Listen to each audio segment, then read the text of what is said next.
성경에는 교회를 태동시킨 설교가 있습니다. 역사적 교회의 시작을 알리는 첫 번째 설교.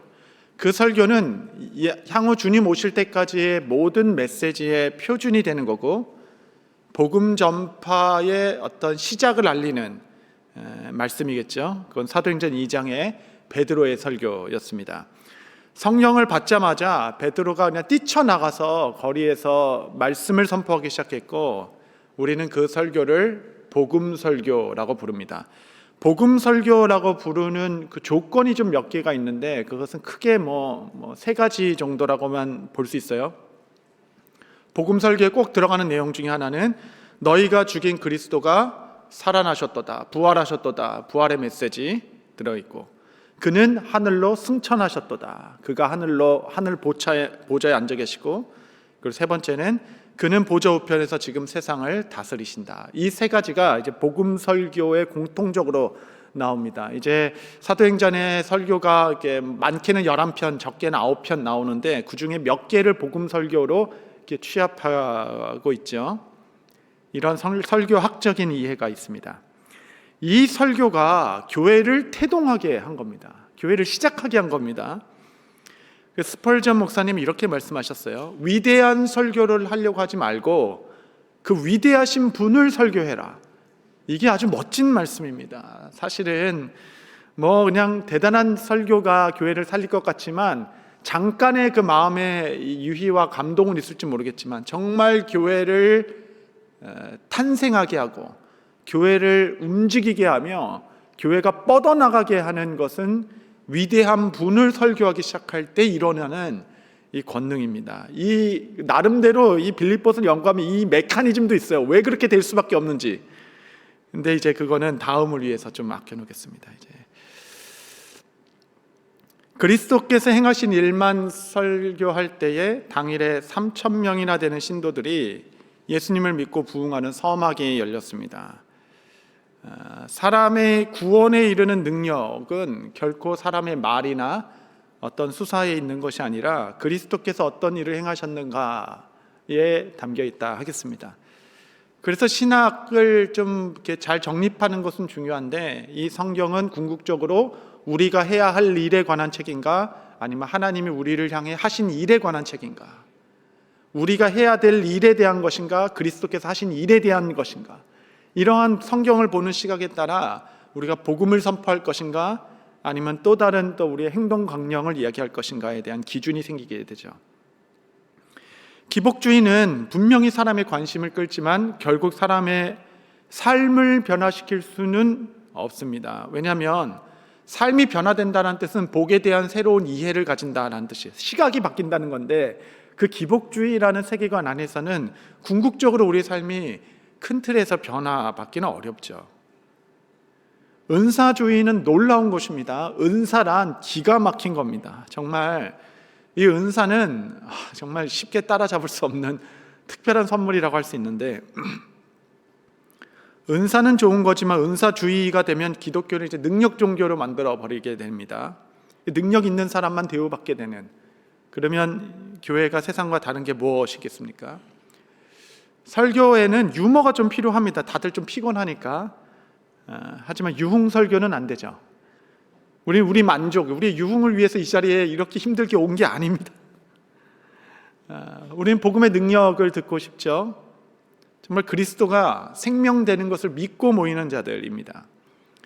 1장의 그 영광스러운 비밀의 계시는 이제 하이라이트로 올라가게 되는 겁니다. 계시의 절정이라고 할 수 있죠. 그 계시의 절정은 하나님께서 그리스도 안에서 행하신 일이 무엇인가 라는 선언입니다. 하나님께서 그리스도 안에서 이런 놀라운 일을 행하셨다, 이것을 5가지로 설명하는 겁니다. 첫 번째는 죽음에서 그리스도를 살리셨도다, 그를 보좌 우편에 앉히셨도다, 그에게 모든 권세를 주셔 만물을 복종하게 하셨고, 그를 모든 이름 위에 뛰어나게 하셨으며, 그를 만물 위의 교회를 머리로 삼으셨다. 이것이 선언이지만 복음 설교 아니겠습니까? 모든 요소를 다 담고 있죠. 성도들의 진정한 위로, 진정한 승리는 그리스도가 누구인가를 알 때 시작됩니다. 그리스도가 누구인지를 알기 시작할 때 이 불같은 시험 가운데서도 믿음으로 담대한 것이에요. 그래서 이 새벽에 다시 한번 그리스도를 좀 선포하는 시간을 갖고자 하는 겁니다. 본문에 따라 첫 번째는 그리스도는 죽음에서 살아나셨다. 하나님께서 그를 죽음에서 살리셨도다. 하나님께서 그리스도 안에 행하신 5가지 일의 첫 번째 일이죠. 이 단어는 과정이 모두 다 중요합니다. 죽은 자 가운데서 살아나셨다. 그분은 먼저 죽으셨죠. 부활이 있기 전에 죽음이 먼저 있었습니다. 예수님은 십자가 없는 영광을 취하지 않으셨죠. 그분의 사탄의 시험 중에 이제 40일 금식하시고 사탄 시험 받으셨는데 그 중에 3번째가 내게 절하면 천하 만민 모든 것을 너에게 주겠다. 다 복종하게끔 해주겠다, 그런 거잖아요. 그런데 이제 오늘 예배서도 나오겠지만 만물이 그리스도 안에 복종하게 하는 것은 하나님의 뜻이었습니다. 너무 흥미롭죠. 지금 사탄의 유혹은 뭐냐면 너가 그 취하고 이때까지 이 땅에 온 그 궁극적인 목적, 그 결과 다 취하게 해주겠다, 결과를 다 취하게 해주겠다라는 거예요. 근데 이것이 시험이 된 이유는 과정은 다 생략해라, 과정은 다 타협보자, 과정은 다 뛰어넘고 결과만 취해라 라고 얘기해서 이게 유혹인 겁니다. 여러분 그 과정이 무엇인가요? 그 과정이 바로 십자가였습니다. 그 비참한 거, 그 수치스러운 거, 그 고통한 거, 피눈물을 흘리게 하는 길, 그거 다 그냥 삭제하고 결과만 취하자. 결과만, 너가 이 땅에 온 그 목적만 취하자 라고 이야기하는 겁니다. 이것이 모든 인류가 다 걸려 넘어진 고르고 고른 이 원수들이 그리스도를 넘어뜨리게 하고자 한 시험 목록이었습니다. 지난 한 100년 동안 복음주의권 교회가 속은 가장 큰 거짓말은 하나님을 위한 일이 곧 하나님과 함께하는 일이다라는 오해였습니다. 하나님을 위한 일이야 라고 얘기하면서 하나님과 전혀 함께하지 않는 거예요. 그리고 이 성과와 이 목적이 순결하다라고 얘기하는 겁니다. 이건 하나님을 위한 일이었어 라고 얘기하며 하나님과 함께하지 않는 거죠. 우리는 주의 음성을 듣기 위하여 40주야를 걷고 있습니다. 호레산으로. 어떤 분이 이러시더라고요. 이제 제가 비전 캐스팅을 한 거잖아요. 40주야를 우리가 걸어 주께서 세미하게 말씀하시는 호렙산에 갑시다 라고 하니까 그분이 저에게 40야는 어디 갔습니까? 그러래요. 왜 새벽만 하냐고, 저녁을 안 하시냐고 그러더라고요. 그래서 제가 그분 나오나 제가 매주 보거든요. 네. 여러분, 우리가 세미한 음성 결과만 중요합니까? 나에게 무엇을 말씀하신가 그 결과만 취하면 되는 건가요? 그렇지 않죠. 이 과정이 영광스러운 것입니다. 이 시간이 영광스러운 것이에요. 이 과정은 소중한 것입니다. 십자가 없는 부활은 헛된 것이었어요. 처음부터. 예수님은 사탄아 물러가라 라고 하며 나는 십자가를 통과한 영광으로 나아가겠다. 십자가를 통한 주님의 주권과 주의 통치로 나아가겠다. 여러분, 낮아짐 없는 높아짐이 어디 있겠으며 십자가 없는 영광이 어디 있겠으며 죽지 않고 피어오르는 미랄이 어디 있겠으며 그래서 우리는 십자가로 가는 것입니다. 그 길이, 그 고통이 좋아서 가는 사람이 누가 있겠어요? 그러나 그 십자가 뒤에 그 영광을 바라보며 그리스도께서 가신 방법 그대로 우리는 그 길을 걷는 것이죠. 하나님을 위한 일을 하나님과 함께 하는 게 중요한 겁니다. 하나님을 위한 일은 좀 작아도 돼요. 그렇게 크게 품지 않아도 됩니다. 그러나 하나님과 함께 하는 일은 큰 뜻을 품어야 하겠죠. 이러한 균형이 이제 복음주의 교회들에게 필요하겠다 싶습니다. 하나님께서 그를 살리셨도다. 이것이 바로 부활입니다. 부활 신앙에 대한 오해가 좀 있는 것 같습니다. 부활은 단지 소생 정도로 축소시키려고 하는 오해이죠. 성경이 가르치고 있는 부활의 핵심은 다시 살아날 것이다라는 소생이 아닙니다. 요한계시록 1장 17절 18절 한번 다 같이 한번 읽겠습니다. 시작.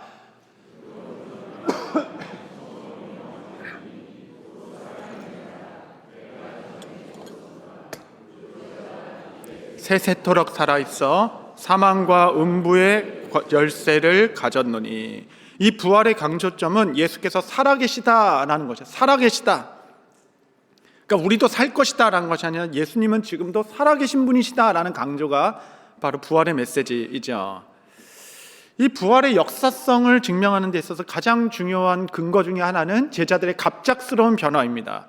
불과 몇 주 전에 두려움에 벌벌벌 떨던 제자들이 갑자기 생명을 아까워하지도 않으니까 공개적인 것에서 내가 그리스도를 만났도다라고 막 소리치기 시작했습니다.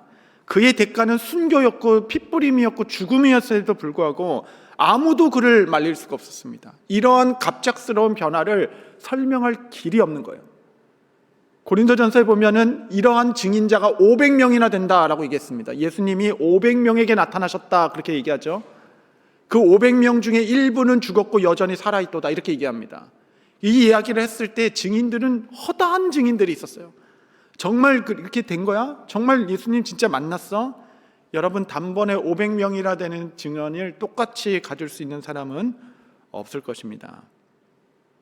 그 이후로 2000년간 이 복음의 2차 증거자는 없다라는 게 놀라운 것이에요. 원래 1차 증인이 있으면 1차 증인은 교통사고를 봐가지고 2차 증인한테 저기 교통사고 났대, 났대 이렇게 3차, 4차 증거자가 되는 거고, 이게 2차 증거, 3차 증거가 되면서록 그 메시지가 흐릿해지고 약해지고 확신이 약해지고 흐지부지돼지고 그런 거잖아요.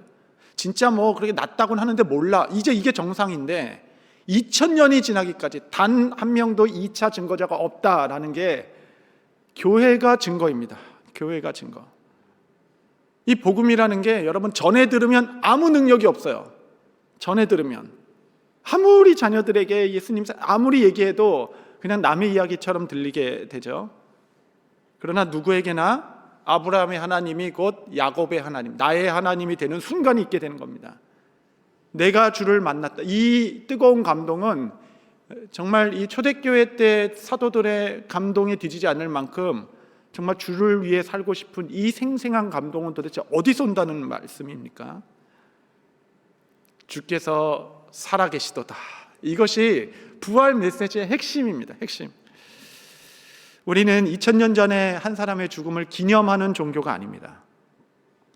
지금도 살아계신 예수님과 교제하며 그와 함께 동거하는 것.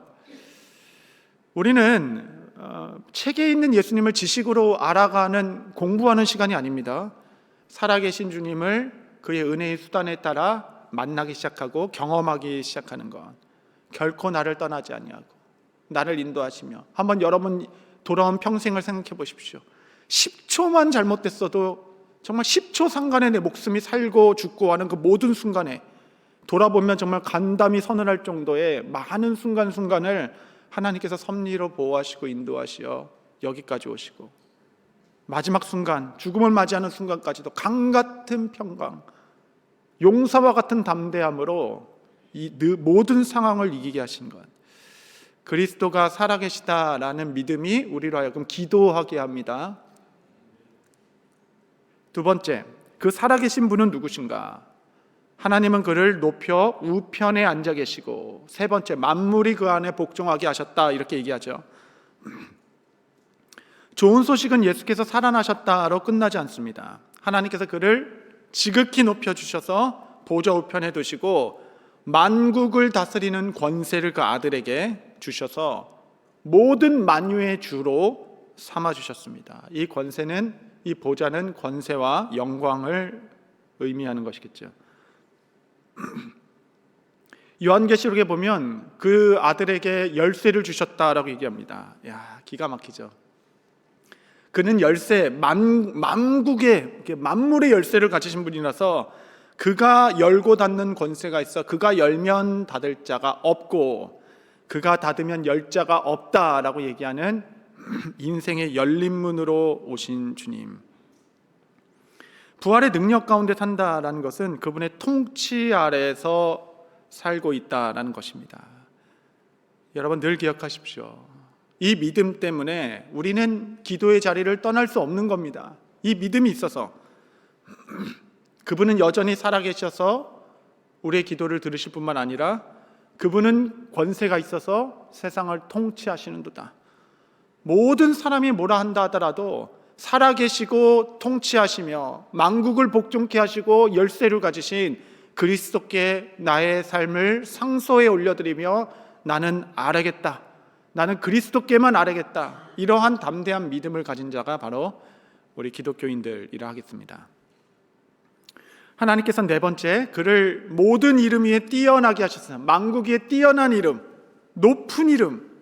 이런 본문에 모든 이름 위에, 이게 사실은 헬라어 두 단어가 쓰였습니다. 똑같은 다른 단어를 두 개 썼어요. 그래서 문자적으로 하면 무엇보다 위다. 무엇보다 위가 아니라 무엇보다 위다. 더 높이는 겁니다. 끝까지. 모든 주권, 모든 권세, 정말 세상의 모든 힘보다 가장 높은 이름으로 그리스도를 삼아 놓으셨다. 그래서 우리 성부 하나님께서는 아들의 이름을 높이 올리는 것을 기뻐하십니다. 그것이 나의 영광이다 라고 얘기해요. 왜냐하면 그것이 하나님의 뜻이기 때문에 그렇습니다. 끝까지 순종한 아들을 모든 높은 곳의 위로 올리게 되어 그 그리스도를 높이고 그리스도를 찬양할 때 그 성부 되신 하나님은 큰 영광을 누리게 되는 겁니다. 그렇지, 하나님 너무너무 감사하고 기쁨을 누리게 되는 거죠. 여러분, 우리도 주님을 높일 때 정말 내 영이 기쁨을 느낍니다. 정말 활력이 돌아요. 예수님 이야기만 해도 내 안에 내주하신 성령님이 기뻐하시기 시작합니다. 이 교회에 활력이 돌고 또 기쁨이 일어나며 찬양에 마음을 쏟기 시작하고 늘 새 노래로 이 새 노래라는 것이 맨날 그 새로운 곡하라는 것이 아니라 그냥 주 안에 있는 나에게 딴 근심이 있으랴, 이거를 평생 불렸는데 늘 새 노래예요. 묵은 노래가 아닙니다. 정말 날마다 새 노래로 그리스도를 높이는 찬송, 주님을 높이는 것에 정말 하나님의 뜻이 있겠다 하겠습니다. 그리고 다섯 번째가, 이것이 아주 압권인데, 그를 만물 위의 교회의 머리로 삼으셨다라는 겁니다. 교회의 머리 되신 분, 그분은 우리 공동체의 참된 주인 되시고 생명의 원천 되시고 그리스도 안에서 우리 모두를 통일되게 하셨습니다. 그 머리가 거룩하기 때문에 몸된 우리가 거룩할 수 있게 된 것이죠. 그 머리가 말씀 자체이시기 때문에 우리는 그 말씀의 생명력을 얻게 되는 겁니다. 이 죄 많은 사람들이 하나 될 수 있는 유일한 권위는 한 머리 안에 머리가 계시기 때문에 우리는 순종하게 되는 거죠. 그리고 그는 보내심 받은 자로서 우리를 보내죠. 열방으로 파송하는 분입니다. 여러분, 이렇게 교회의 네 가지 표지, 어제 다룬 모든 것은 그리스도가 교회의 머리이기 때문에만 가능한 권능이겠습니다. 그러므로 교회는 스스로 존귀하게 되는 것이 결코 아닙니다. 교회는 스스로 영광스럽게 되는 것이 아니에요. 우리의 머리 되신 주님을 높이기 시작하고 알리기 시작하고 모든 입이 주님을 찬송하는 날을 꿈꾸며 그리스도를 높이기 시작할 때 몸된 교회도 함께 존귀케 되는 영광을 이 땅에서 누리게 됩니다. 여러분, 요한복음이 AD 90년에 쓰여졌다라고 얘기했는데 왜 그렇게 보시는지 아십니까? 몇 가지 이유가 있는데 그 중에 결정적인 이유 중에 하나가 요한복음 9장에 나오는 출교라는 단어 때문에 그래요. 출교. 이 출교라는 단어는 AD 85년 유대인의 회의에서 결정된 생겨난 단어입니다. 그래서 유대교에서 기독교는 출교시켜라 이렇게 결정한 그 출교란 단어가 요한복음에 등장하니까 85년 이후다라고 이렇게 모이게 되는 거죠. 이해가 되시죠? 그래서 90년대는 이미 공관복음이 다 기록되어 있었습니다. 교회들마다 이 복음서가 통용되고 있었고 바울의 13개 서신 다 기록되어 있었습니다. 베드로 전후서 다 있었습니다. 히브리서도 기록되어 있었죠. 사실 요한계시록 빼고는 거의 모든 말씀이 기록되어 있는 순간이었습니다.